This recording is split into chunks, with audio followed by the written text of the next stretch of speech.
जय सीताराम। हनुमान चालीसा के वास्तविक अर्थ के पिछले भाग में हमने चौपाई संख्या 8 तक चर्चा की थी। आज यहाँ इस वीडियो में अब हम आगे की जो 4 चौपाइयाँ हैं उनके अर्थ और रहस्य पर चर्चा करेंगे। प्यारे साथियों, गोस्वामी जी लिखते हैं कि सूक्ष्म रूप धरि सियहि दिखावा, विकट रूप धरि लंक जरावा। अर्थात हनुमान जी महाराज को दिव्य शक्ति प्राप्त है और उस शक्ति के बल पर ही हनुमान जी चाहें तो छोटे से छोटा तथा बड़े से बड़ा रूप धारण कर सकते हैं। रामचरितमानस के सुंदर कांड में प्रसंग आता है कि हनुमान जी महाराज जब लंका में श्री सीता जी के पास पहुंचे तो बहुत छोटा सा रूप धारण करके पहुंचे, जिसे देखकर आश्चर्य में भरकर माता सीता ने कहा कि हैं सुत कपि सब तुम ही समाना, जातु धान अति भट बलवाना। पुत्र, सारे वानर तो तुम्हारे ही समान छोटे छोटे होंगे और राक्षस लोग वे तो बड़े भारी बलवान योद्धा हैं। ऐसे में मोरे हृदय परम संदेहा, मेरे हृदय में बड़ा भारी संदेह हो रहा है कि तुम लोग रावण और उसके राक्षसों को किस प्रकार जीतोगे। प्यारे साथियों, हनुमान जी ने इतना सुना ही था कि बस फिर कनक भूधराकार शरीरा, असमर भयंकर अति बलवीरा। हनुमान जी ने अपना शरीर प्रकट किया। सोने का जो पर्वत है सुमेरु, उसके आकार का अत्यंत विशाल शरीर, युद्ध में शत्रुओं के मन में भय उत्पन्न कर दे ऐसा बलवान बलिष्ठ शरीर। प्यारे साथियों, माता जानकी ने जब यह देखा तब गोस्वामी जी लिखते हैं कि सीता मन भरोस तब भयऊ। माता को भरोसा हो गया कि हनुमान जी तो भैया हनुमान जी ही हैं। बोलो सियावर रामचंद्र भगवान की जय, श्री हनुमान जी महाराज की जय। तो हनुमान जी महाराज छोटे से छोटा और बड़े से बड़ा रूप बना सकते हैं। इसलिए सूक्ष्म रूप धारण करके एक ओर जहां उन्होंने माता से भेंट की, वहीं दूसरी ओर विकट रूप धरि लंक जरावा। हनुमान जी ने विकराल महाकाल रूप धारण करके लंका जलाने का आश्चर्यजनक और असंभव काम किया। प्यारे साथियों, अगली चौपाई भी इसी प्रसंग से मिलती है।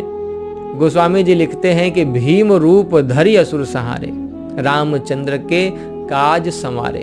हनुमान जी महाराज ने भीम रूप धरि यानी भयानक रूप, विकराल रूप धारण करके राक्षसों का संहार किया, लंका दहन किया और राम जी के काज को पूरा करने का काम किया।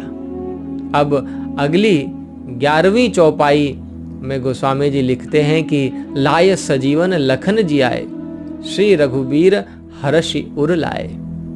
इस चौपाई का अर्थ और उसके पीछे का प्रसंग आप सभी जानते ही हैं कि कैसे हनुमान जी महाराज ने संजीवनी बूटी लाकर के लक्ष्मण जी के प्राणों की रक्षा की थी। यानी अर्धरात्रि में लंका से हिमालय पर्वत पर जाना और वहां से खोज कर बूटी लाना कितना कठिन काम था। कठिन क्या, एक प्रकार से असंभव काम था, किंतु उस असंभव काम को भी हनुमान जी महाराज ने संभव कर दिया और लक्ष्मण जी के प्राणों की रक्षा कर ली, जिससे फिर प्रसन्न होकर रघुनाथ जी ने हनुमान जी को हृदय से लगा लिया, उन्हें खूब प्रेम किया। आइए अब आज की आखिरी चौपाई 12वीं चौपाई की ओर चलें। गोस्वामी जी लिखते हैं कि रघुपति कीन्ही बहुत बड़ाई, तुम मम प्रिय भरत ही सम भाई। रघुनाथ जी ने हनुमान जी की खूब प्रशंसा की, बहुत बड़ाई, और कहा कि हे हनुमान, तुम मुझे भैया भरत के समान प्रिय हो।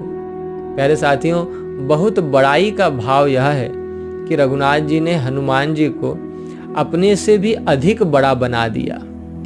यहाँ तक कह दिया कि हम सदा तुम्हारे ऋणी रहेंगे, तुम हमारे धनी हो हनुमान, क्योंकि मैं कभी तुम्हारे उपकार का बदला नहीं चुका सकता। सुनु सुत तो ही उरिन मैं नाही, देख्यूं करी विचार मन माही। राम जी कहते हैं कि हनुमान, मैं ऐसा इसलिए कह रहा हूँ कि तुम्हारे ऋण से उऋण होने के लिए जैसी विपत्ति मुझ पर आई, अगर वैसी ही तुम पर आए तब तो मैं कुछ सहायता करूं और बदला पूरा हो। किंतु हे हनुमान पुत्र, तुम्हारे लिए ऐसा सोचना भी मेरे लिए मृत्यु के समान है, इसलिए मैं सदा ही तुम्हारा ऋणी हूं और ऋणी ही रहना चाहता हूं। हे हनुमान, संसार को मैं प्रिय हूं, संसार मुझसे प्यार करता है और मैं भैया भरत से। भरत सरिस को राम स्नेही, जग जपु राम, राम जपु जेही। इसलिए अपने हृदय में मैं आज तौल नाप करके कहता हूं हनुमान कि तुम मम प्रिय भरत ही सम भाई। तुम मुझे भरत के समान प्रिय हो हनुमान, भरत के समान प्रिय हो। प्यारे साथियों, हनुमान जी प्रभु के चरणों में हैं और देवताओं के रक्षक, भक्तों के प्राण सर्वस्व मेरे प्रभु बार बार प्रेम अश्रुओं से भरे नेत्रों से हनुमान जी की ओर देख रहे हैं। कैसा अद्भुत दृश्य है। पुनि पुनि कपिहि चितव सुर त्राता, लोचन नीर पुलक अति गाता। किसी ने सत्य ही कहा है कि संसार में जो मेरे राम जी का हो जाता है, मेरे प्रभु की महिमा ऐसी है कि वे उसे अपने से भी बड़ा बना देते हैं, उसे जगत का सिरमौर बना देते हैं।